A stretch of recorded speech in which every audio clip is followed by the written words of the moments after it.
Well, as I mentioned, we'll move on to this idea that I'm trying to jumpstart. I've actually had several of these meetings that I'm talking about where it's a collaboration to develop recommendations for APD.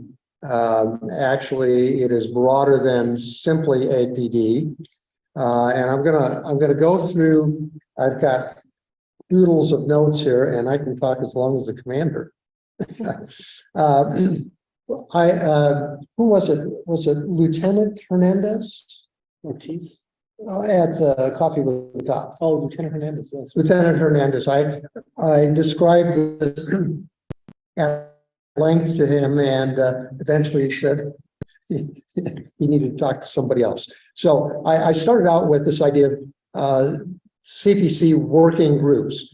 Supposedly, on the Council of Chairs, we have committees to address a variety of priorities from our strategic plan. We also, as we were reviewing that, talked about what we called working groups. They are not necessarily solely CPCs members, but community members with at least one CPC member to report back to the Council of Chairs. And so I recently started working on these working groups for collaborative recommendation development. And I described past issues with CPC recommendations. One of the issues that we've talked about is that we didn't have collaboration, communication between the CPCs. The Southeast would come up with a recommendation and submit it, and then that maybe wouldn't work very well in the Northwest. And so we had this idea that we draft a recommendation and then forward it with all the other CPCs, get feedback, revise it as needed, so that we weren't doing things that were counterproductive citywide. That was one of the early issues that we tried to deal with. Another one was we thought we needed earlier notification and collaboration with APD. We'd come up with some brilliant ideas, but they were sort of outside either the technical background of APD personnel departments, divisions, and some recommendations might have conflicted with legal constraints that they can't do particular things that we were recommending. It might conflict with established policies and procedures that we were not aware of. And so we would make recommendations and then get feedback that, we can't do that. So we wanted to be more efficient and productive by working earlier with APD, which is what we're talking about here. And then there was a big controversy about 16 to 18 months ago about recommendations that were not solely addressing APD responsibilities, that there were other city agencies that might have a role to play, and there were a response or two at least where APD says not our job.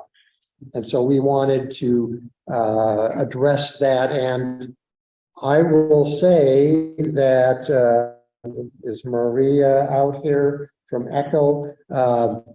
I'm very impressed with the work that they do multi-agency within the city and APD. I think that we can learn some things from the approach that ECHO takes. And we are also supposed to have a liaison for the CPCs with other city departments. And at one time, I believe that was going to be Pastor David Walker for the mayor, and I don't know where that is these days. Byron, do you have some role in that Some. So other non-APD departments and agencies. So those were some of the issues that we had dealt with in the past. I'm proposing that we have a collaborative community-wide engagement. You're speaking to some of the same issues that I'm seeing, that we, the Southeast CPC, will coordinate and host the initial meetings and draft the recommendations. And we will also manage the associated Slack workspace. It's a collaboration tool that some people find very helpful. It cuts out a lot of the extraneous back and forth CC email threads and makes it more efficient and effective. So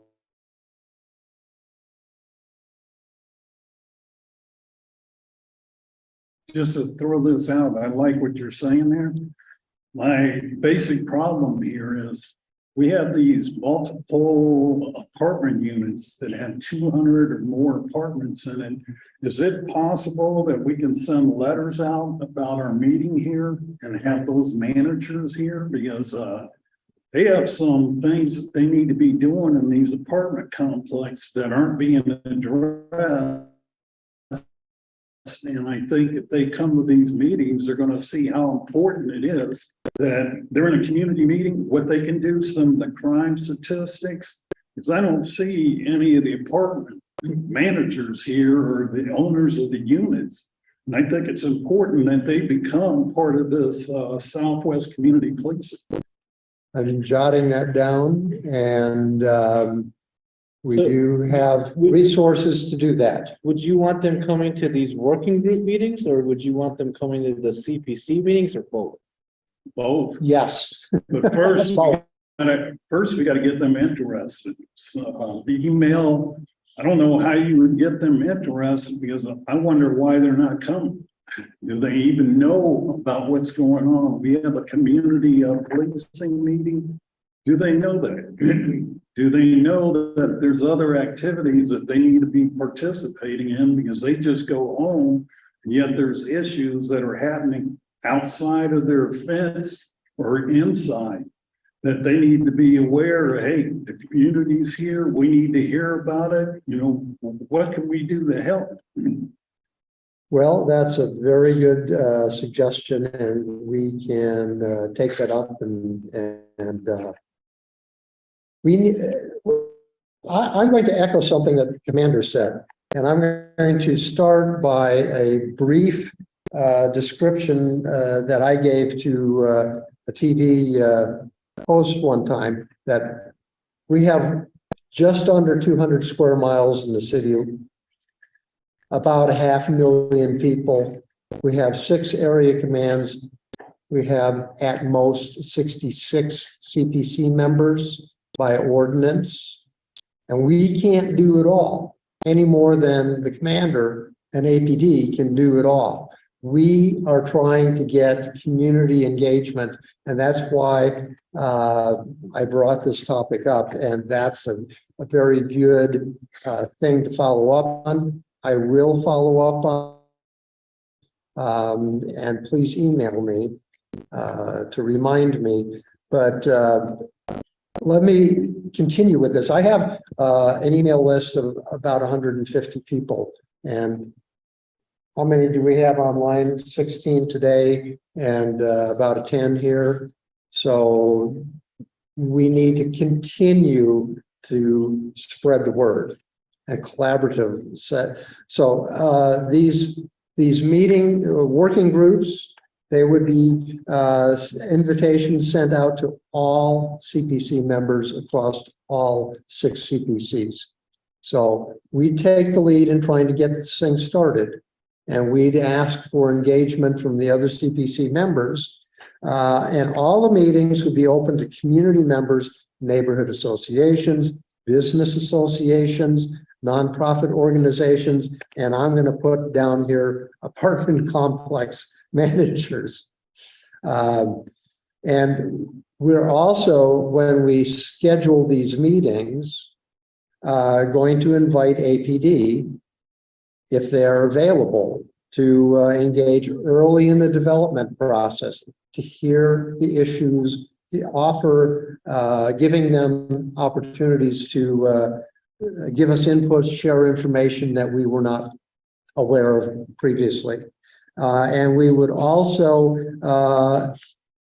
invite other affected city agencies, county and state agencies and departments, and let them know that they can participate. This is a round table discussion in a sense. All the documentation will be open. All the discussions we would record and post on YouTube. So if you missed a meeting and you talk to an apartment manager and we're talking about this very issue, you could say, here's a link, go see what they said before and you have more information. Let's go ahead and join the next meeting, or at least email or call me, have a private, one-on-one Zoom conversation. So everything will be recorded and posted on YouTube. There are no secrets to this. We won't discuss sensitive police tactics that would allow criminals to get better at their well. So you would have all these stakeholders and businesses, residences, apartment to talk about potential recommendations for the police department. That's what you're saying? Well, it could involve other city departments, solid waste, And that's my point. And again, I apologize, and I don't want to sound like a broken record, but so I'll give you an example. The Pioneer Motel, 1200 Dickerson, I can name a whole list of apartment complex, like you just stated, 200 plus unit apartment complexes that I work. In fact, I'm meeting with 1200 Dickerson on Monday at 10. I regularly, during my day, that's what I do during the week, is meet with our apartment complexes. Where, the one right across the street from Copper Canyon, actually, it used to be the old Wainwright Manor, right? Now it's a federal HUD where they have some dope dealing issues, right? Pioneer had some dope dealing issues. They have specific issues that there's a criminal nexus to it. So who do they need to talk to? They need to talk to me, and I need to work with them to figure out how we can help solve these criminal issues. So I guess what I'm saying is, is this working group, are these working groups and bring all these people to the table to solve community problems? And that's fine. But again, like I said in the past, just remember, like, we're here also to provide recommendations to where APD can get better, where we need to get better, where we need your perspective from the community to say, hey, I get your policies like this, but we're not experts in police, but this is our perspective. Take this into account when you're doing your policies. So that's all I'm saying. Like, I think the first issue with public outreach is just getting people interested. Right. I've attended hundreds of events, face-to-face events, done walk-arounds, passed out information. You talk to 50 people, one might show up. That's right. The ratio. So, right. If we can get the people, we can worry about what we're going to do with them afterward. Well, and I would hate for you to get them under the false pretense, though, because like 1200 Dickerson, and I hate to name drop them, but like I said, I've been working with them for months and months and months, and they have issues that the police department needs to address. And who knows, but if you were to tell them, like, hey, one of the purposes is to revise or better our police department, they may not. It's not that they don't want to, but it's like, well, we're good. We need to take care of this issue, though. So I don't know. Does that make sense? What I'm saying? So just, I don't know. You don't want to have a bitch session, in other words, for 2 hours. Well, and again, I think the idea is to get meaningful recommendations to change us for the better. Yes. And I just hope they're not lured there under, I don't want to say false pretenses, but it's like, hey, we want to tackle this issue. Well, that's a great issue that needs to be tackled. Mm-hmm. But is this the right council to do it? Like, your mission is to help change the police department. Right. So, yes, I understand. Say that last part again. Your mission is to help the police department. Yes, and the whole point, the Community community, too, I understand. I have a half dozen recommendations that I'd like to draft, but I'd like not to have to do all the work. Right, right. That's the issue. I do not think that I can do all the work. And I don't have all the answers. But there are people out there, and Maria would probably agree with this, that when you get the communities talking to one another and listening, that's, you know, 2 ears and 1 mouth. Listen to what others have to say, acknowledge it. So I'm going to touch on that. I have a question. How is your relationship with the media, with the APD and media? I know that media can twist things, but is there a relationship there that, that these kind of can be talked about and put that information through the media? Because the only way I knew about this organization was through, I think it was Facebook. And I'm on Nextdoor. I knew about the app, but the app I knew a little bit of work on, but a lot of people don't know anything about how these councils work, the apps, the resources. Some say I called 911, nobody answered. They don't understand the dispatch shortages, what the dispatchers are going through, what the officers are going through. I have to say though, when I first moved here, which was in November of last year, I was shocked that I never saw APD. And I've noticed a huge presence, which is nice. I went to Coronado Mall and there you guys had the bike, yes, and they were talking to business owners, and I thought this is great. This is a good thing because we do need you guys, we do need that community to understand your jobs, what the dispatchers' jobs are, and so that they can understand how it works and your restrictions. Right, no, it makes perfect sense. And Mike, actually, you answered my concern. I don't have a concern anymore. If you have a list of. You should probably. No, if you have a list of recommendations where it's like, you know what, let's get this before the eyes of these neighborhoods, so Sandra's Neighborhood Association, solid waste. But these are recommendations that will better the police department.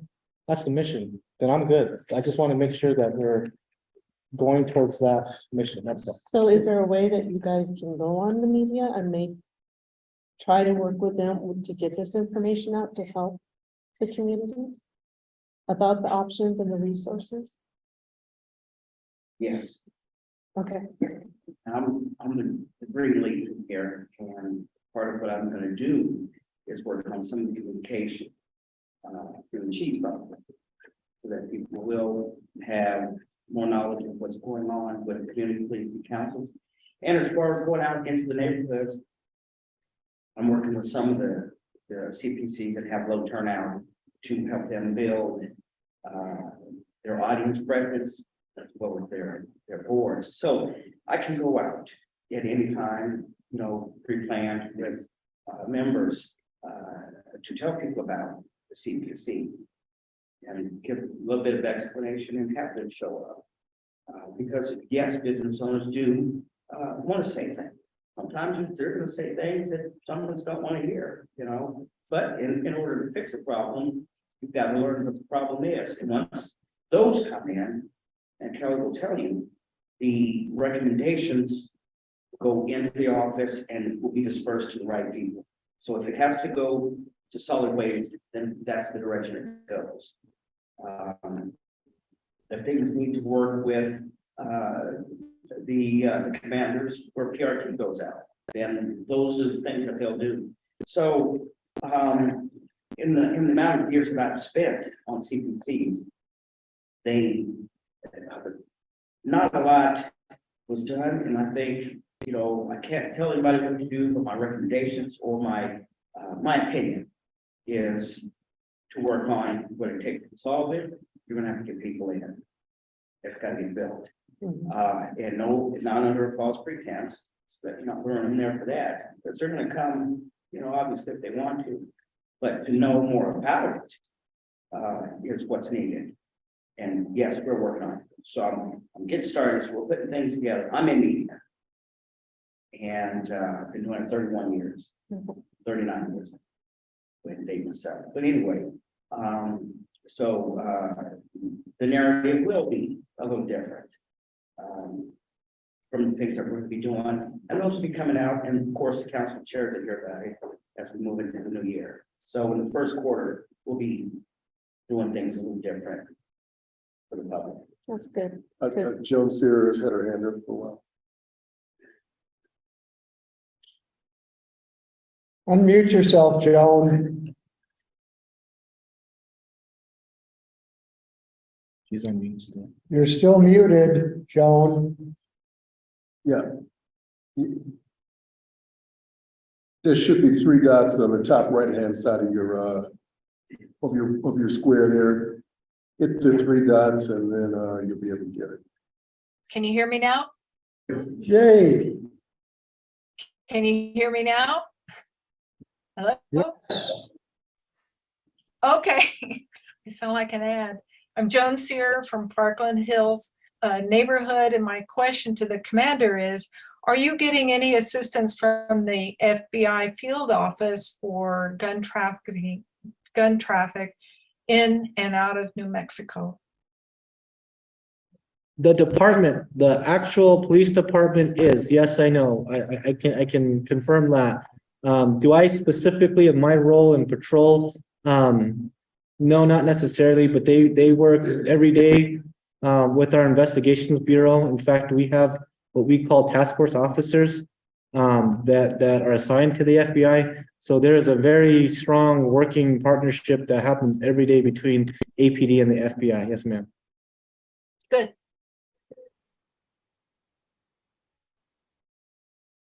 Okay, I'd like to press on.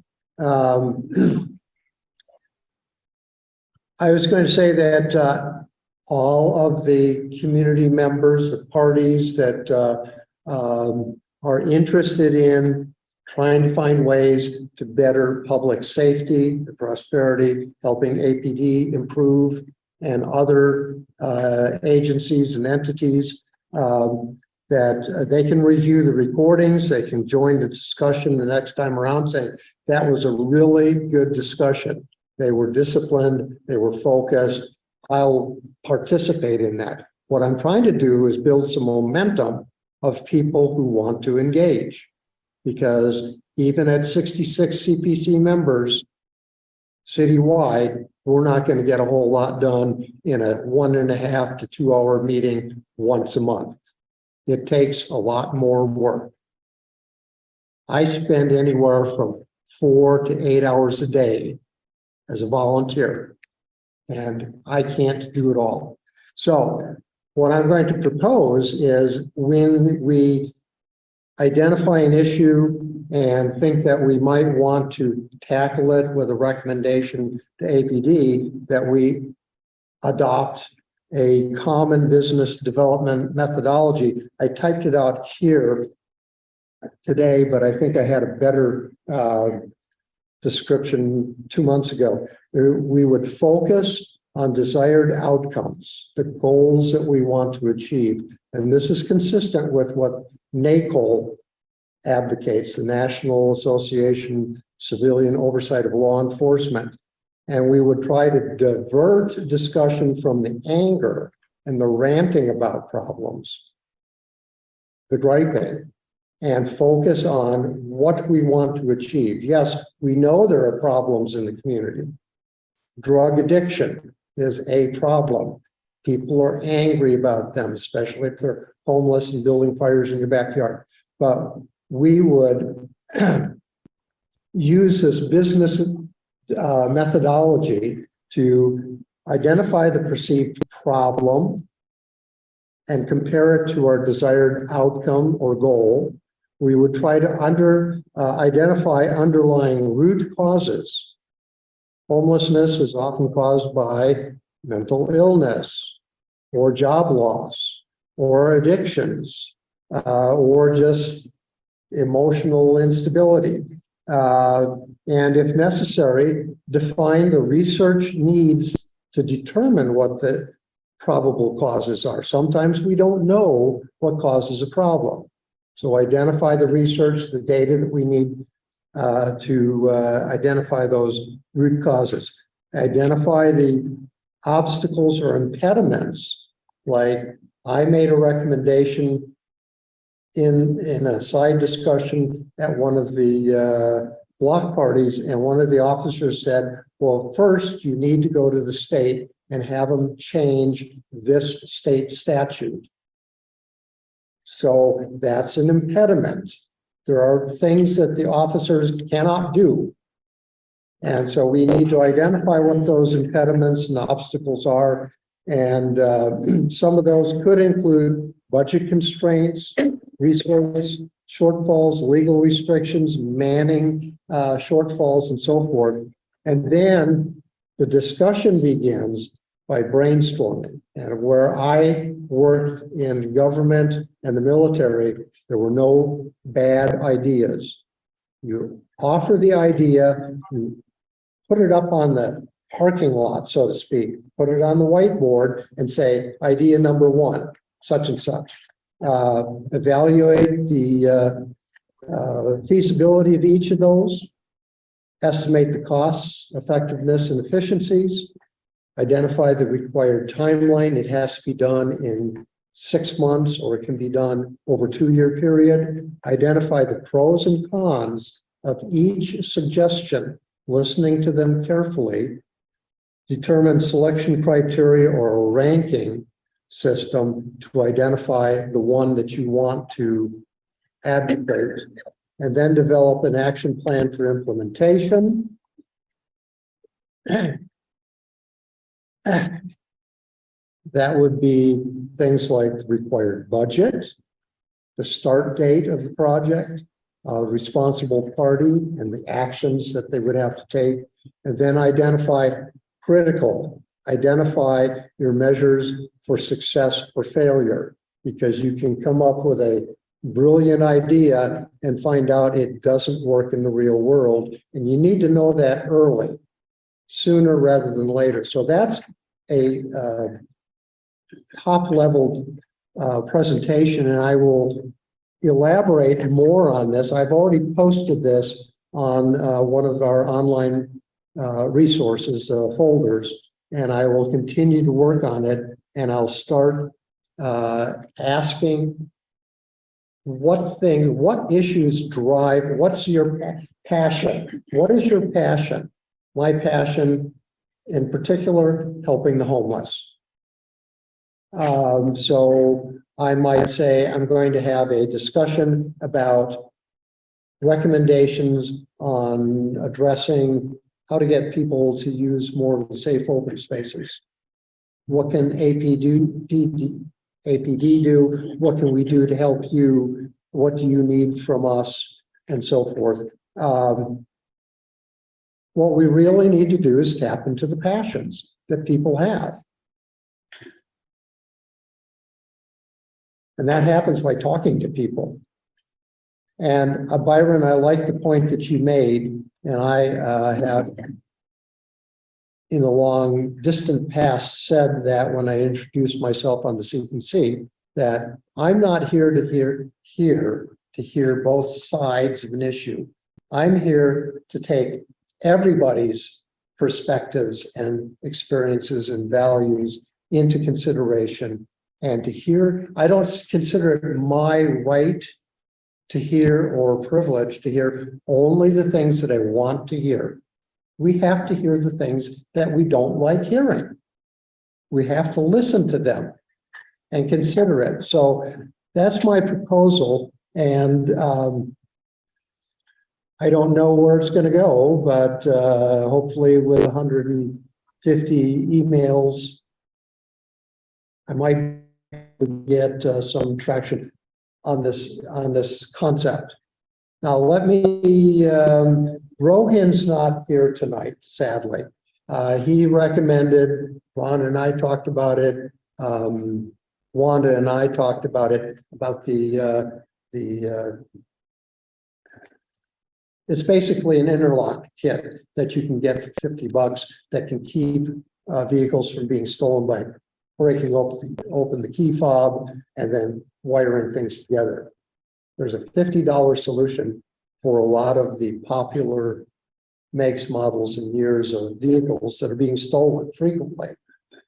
And so Rohan and I talked about it, and we thought, well, we can advertise this capability. We can let people know what years, makes, and models it works on. Then we can provide links for people to order it, and then and it's very similar to having a VIN etching event. You can have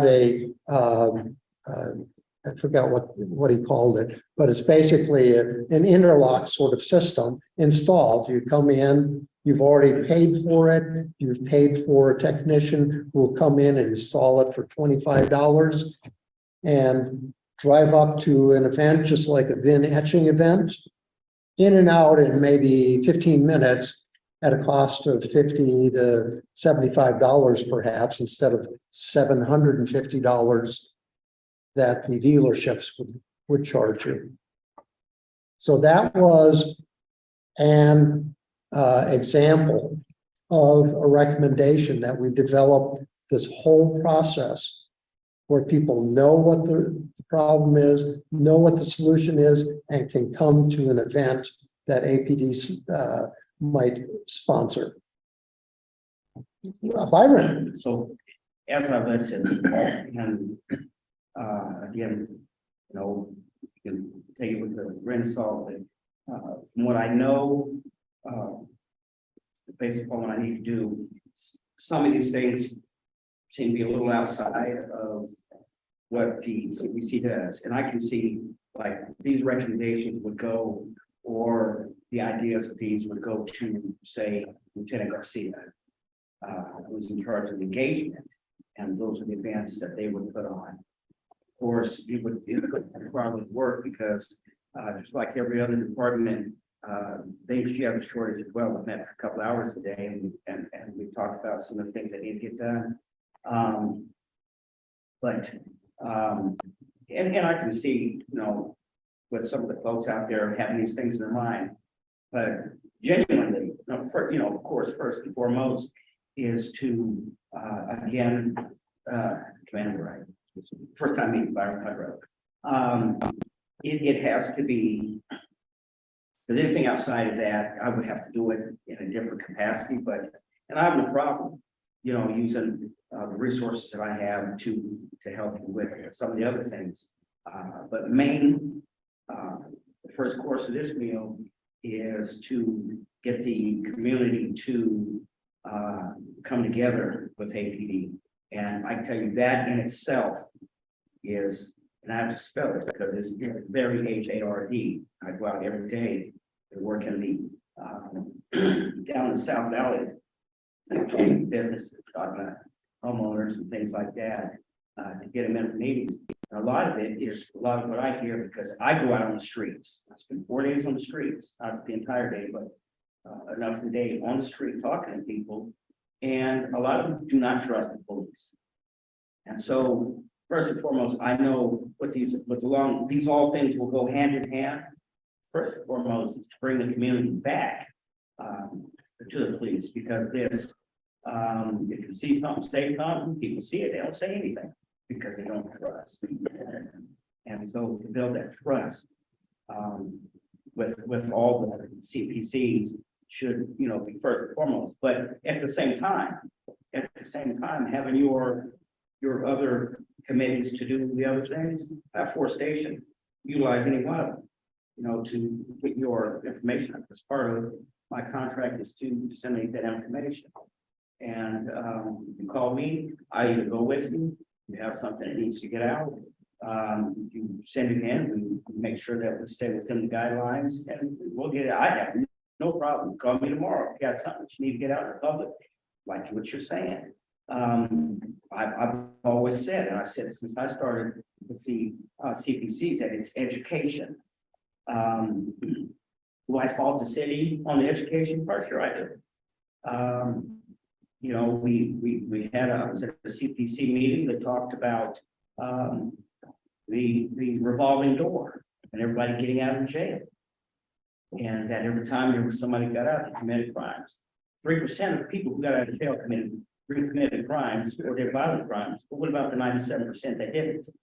Well, those are the people that nobody ever talks about. So the assumption is that 100% of the people that got out of jail went and committed some crimes. And so that all goes back to saying, it is time to, more so, bring that public trust back. And that's what I'm doing on a daily. Sorry. I lost my thought. First of all, can folks out there in Zoom land hear Byron adequately? Okay, good. All right. Yeah, I'm a loudmouth. So, yes, it is important for the public to understand so much. You've talked about it, you've talked about it, you've talked about it. A lot of information that the public needs to hear. And I have another recommendation that is in my notebook here that addresses that specifically. They want transparency. Big time. The public wants transparency. They want to know what is going on when their helicopters are flying. And not to bring in the CHP, but they have an external CAD. So people can go on the CAD and see what's going on, and then they can be on the lookout or provide, we get information all the time.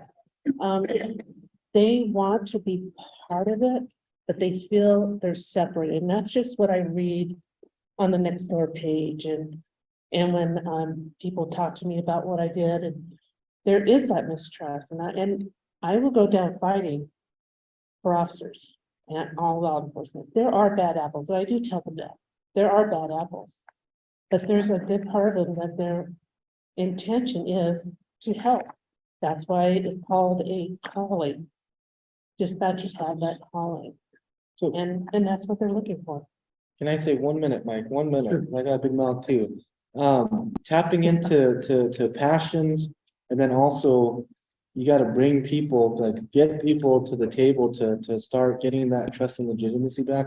Like I cannot dispute that. Like you guys are right, but like, and I don't mean to be so narrow-minded, but maybe I'm just narrow-minded. I mean, I heard two things tonight that this CPC could run with. One, the first one is the extreme risk firearm protection order, right? Taking firearms from individuals that could be hurting their domestic partner, that could be hurting the community, a firearm that could potentially kill someone or hurt someone. We haven't done any here in the Southeast. Well, why hasn't the Southeast done any? You know, what is the department's stance? Is it because of policy? Is it because of in practice procedure? You know what? We want to learn more about that, and we want to come up with the right recommendation on how you guys could better utilize the extreme risk firearm protection order, right? What you just said, that's another one. This came up at a neighborhood association meeting about, I live inside my house and I hear the helicopter overhead. Why isn't there a system, a timely system? And when you think about it, we all have a smartphone where I can get a text message telling me exactly what's going on, right? Maybe there's a recommendation there on how the department can partner up with the Office of Emergency Management or whoever to come up with. That's where I feel like I get, with all due respect, I get tapping into people's passions, but I don't know if you balance that with like more specific issues that affect the police department that, I mean, you guys can come up with recommendations for, to give us ideas, and if we need to go to policy, training, whatever we can do.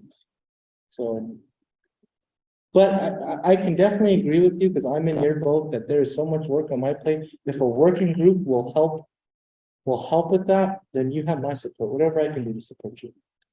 I want to follow up on something that Byron touched on, and I lost it someplace in my notes here, that make decisions based on data-driven decision-making. NACOL had a presentation, they called it evidence-based policing. But I will, without naming names, there's somebody who says the solution to crime is arrest them, lock them up, throw away the key, period. That's his solution to crime. And NACOL says, well, guess what? That don't work.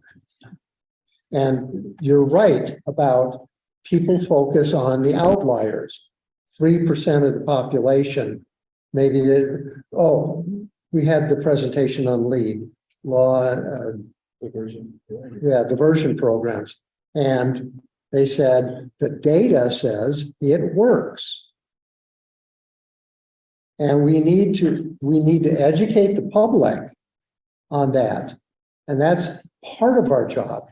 I think part of what's lost, aside from trust issues, the focus of the CASA and the CPCs is police reform and oversight. And I hear that anger out there when I have private discussions. And Ron, some of those happened after you left Coffee with Cop. That was some of the side discussions. You know, everybody complains about the CASA spending, you know, this many millions and taking this many years. What we need to do is re-message what we're doing. And I always say, my job is to help foster greater public, greater safety and prosperity for everybody in our community. That includes the homeless, and it includes our law enforcement partners. I've got 3 neighbors in law enforcement within 5 minutes walk. I worry about them. So You said that's your job? they're in law enforcement. No, that's what your job is to do. I see my job. My goal is to help foster greater public safety and prosperity. Prosperity means our business partners. It means our homeless. It means our recently laid off jobless folks. But police reform could be part of that prosperity, right? Absolutely, absolutely. It should not be solely, we're here to grade the police. And one thing also, sir, is that our official recommendation process is that they're typed up online and sent to the fifth floor management. I did an audit. We've done 60 of them.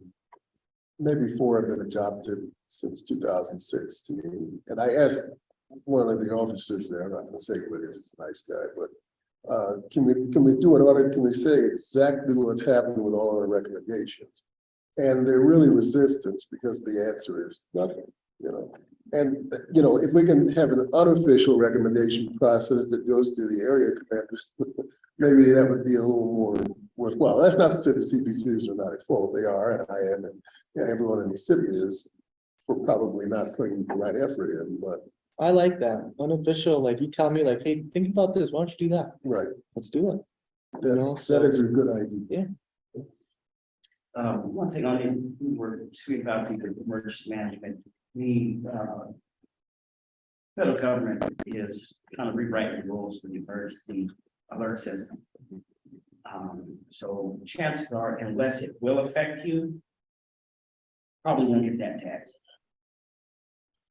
So if somebody running around in neighborhoods got 2 shotguns and 3 pistols, just shooting, doing everything, then you will know. But other than that, just like if somebody maybe got in a wreck or some chase and was on foot, you're not gonna know about that. Part of it is to not have somebody say, I'm gonna jump in my car, I know he's coming down the street. Because that will happen. Matter of fact, in LA quite a bit, it does happen when they hear it, because news is transmitted as go, and sometimes people get hurt. Or Well, LA is a different animal anyway. It is. You know, it's not Albuquerque. But People want to know, you'll see them on Facebook. What's going on, and then they go on this flight app to see where the helicopters fly. I mean, they have all sorts of side resources to try to find out what's going on. Twitter. I want to know only if I have to lock my doors or if I'm walking my dog as a safety aspect. Okay, and if I see the copter, I just automatically go inside, shut the door, Because we don't know what's going on, and I don't want to take that chance, and I think that's 90% of the public wants to know, okay, maybe we need to lock our doors or be a little bit more proactive or be the eyes. And they'll call. They've called us and say, well, we heard that you're putting this, the guy ran in my backyard, or we saw him running down the street. So they provide information for the officers to help catch them. Now, if it is something that serious, I could get it on my phone because it will hit the EAS system. But that alert goes out, radio, television, pagers, phones, computers, everything. If it's at that level, but if it's not at a level, obviously, because this, the state can't really go over what the federal government says, Right. their guidelines. Well, let's say Astra in California, because I know Bernardino Sheriff or asked for Astra's help in building their helicopter. Well, they have you call a number and it'll tell you what's going on, what they're out there for. So you just call this number, and I think if you push one, it'll say they're looking for a 12-year-old. Or we have mountain lion sightings by schools, that kind of thing. So you can find out that way, if you're really curious to know what's going on. And that was something that Manny Gonzalez instituted, I believe. So we had a lot of changes on that side. I can tell you that right now. Maybe that might be one, but it's not to say that it couldn't be a recommendation to ask. Well, especially if you have, or we live in Odd Hill, I can hear all the shootings. And I noticed that there's shot spotters everywhere. And I think that on one of your events, the shot spotters help with the rings on the cameras. Because I registered ours. In fact, when I moved here, I actually put cameras at my sister's house. Because there's homeless everywhere. We find them sleeping in the sides. We just chase them out, but it never used to be that way. They're kind of moving into the residential area. So.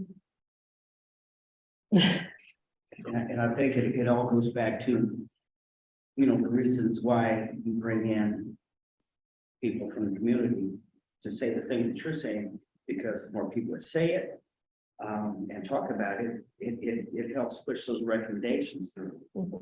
And so that's the other side of, Mike, what you're talking about, because it's the first side. And then, of course, the community engagement, because that is part of COSTA. There's a community engagement. So again, it is to be able to do both sides, but the primary, first and foremost, is unifying the community. Right, and if they feel they're a part of helping, then maybe that trust will be built back. I know our department had to take a huge step because when we had the George Floyd riots. And then we had one of our officers beat a lady who was mentally ill on the freeway, and everybody's got video. Our department had to step back and look, okay, now we got to deal with mental illness. Now we have to deal with getting the public back in our graces, where they want us, because our retirement based on how the public is. If the public doesn't want you in there, they can cut your retirement, they can go through a governor. It's a lot of politics involved. So you have to bring them into the fold to get the resources and the support for the things that they need to do their job better, or the staffing and all the other things that come with it. I wanted to springboard off of something you said, and I can't remember why, but I am advocating using a disciplined approach to developing recommendations. I worked with some inventors, and we use what we call the Lean Startup Canvas. It's a very simple model to say, this is an invention that really is needed, as opposed to something that somebody says, I have a great idea. You can have a great idea and have no buyers for it, and there's no reason to invest time or money in it. And I think having the discussions, the public discussions, will identify some of those concerns. You know, I have recommendation in here about that related thing. So, the whole point of this is to engage people. I have two complaints about my dad. My brother said it best once. He says, "What do I remember about Dad? I'm not shouting, I'm just talking loud." That's my dad. The other one was somebody should do something. They should do something about it. That's why I'm here on the CPC, because I will not step back and say somebody else should handle these problems. And we need to push that message in the community. I don't care if they don't trust them or they don't like what they hear. They need to get engaged. Otherwise, they're just complainers. And I get tired of people who just complain.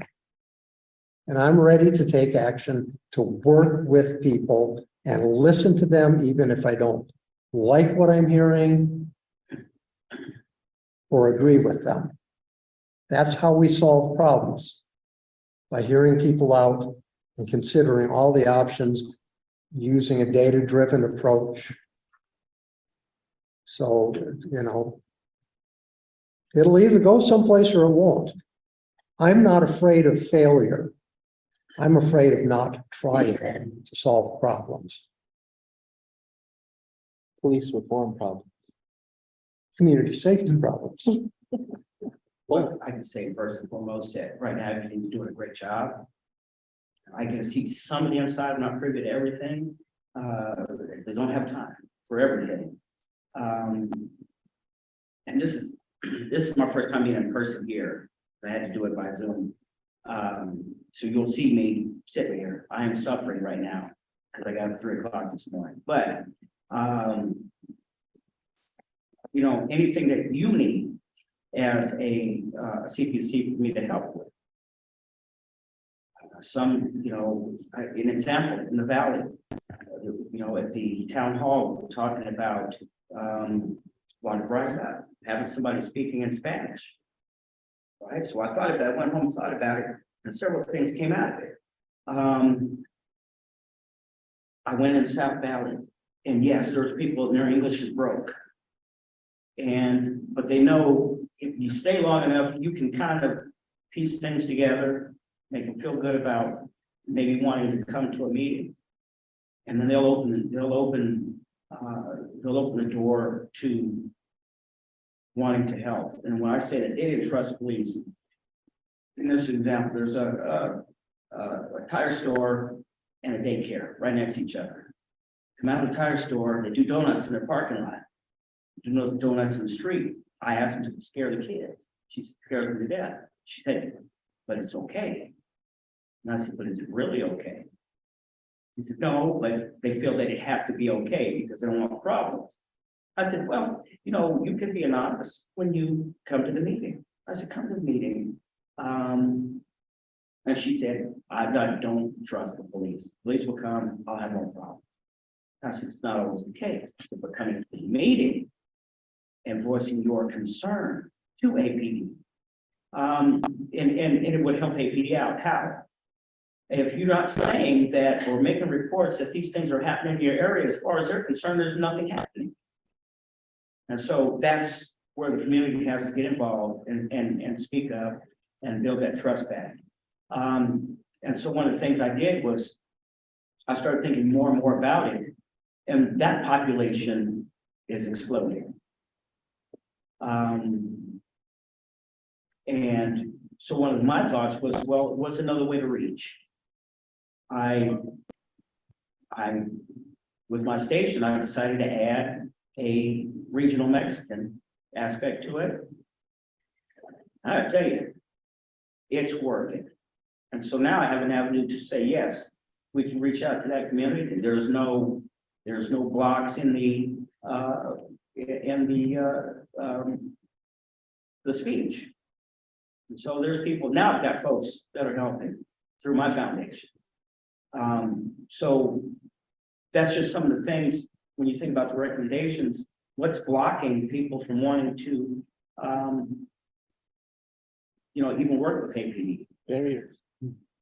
And so, as my goal is in the first quarter of the year, working with the chief, is to establish a few things.